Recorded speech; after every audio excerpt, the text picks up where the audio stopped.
Tu sais que ça veut dire quoi la personne responsable? Responsable, c'est celui qui est pubère, d'accord? Saint d'esprit et qui a entendu l'appel à l'islam. Donc vous, les enfants par exemple sont trop petits encore. Quand tu es un enfant, il n'y a rien qui est obligatoire sur toi.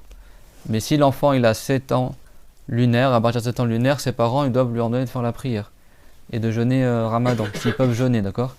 S'ils ne prient pas, ils leur ordonnent de rattraper la prière. Et ils doivent commencer à apprendre la religion. Donc le premier devoir, c'est de croire en Dieu, en son messager. Mais après, il y a d'autres obligations en islam. Donc quand est-ce que ça devient obligatoire les obligations en islam? Quand la personne elle est pubère. Et quand vous serez grand, quand vous serez pubère, après il faudra vraiment faire attention d'éviter tous les péchés, d'accomplir toutes les obligations. Donc c'est pour ça que les enfants musulmans, ils doivent apprendre la religion quand ils sont petits. D'accord les enfants? Oui. Parce que si vous devenez grand et vous n'avez pas appris la religion, ben, vos péchés ils seront comptés et vous ne savez pas c'est quoi qui est un péché, c'est quoi qui est obligatoire, c'est quoi qui est interdit. Et donc du coup, ce sera compliqué. Donc c'est pour ça que les enfants, à partir de 7 ans, ils apprennent la religion. Donc il y a un devoir sur chaque personne responsable d'accomplir tout ce que Allah a rendu obligatoire.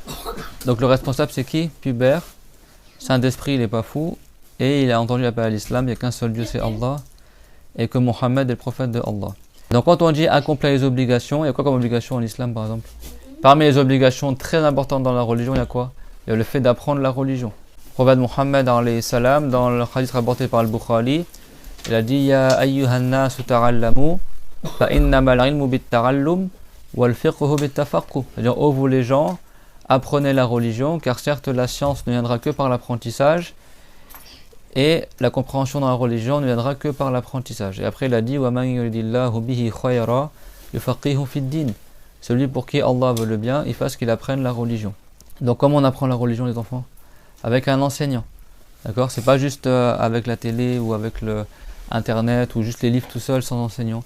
Il faut un professeur qui nous enseigne la religion. Tout comme le prophète alayhi salam, il a appris avec l'ange Jibril.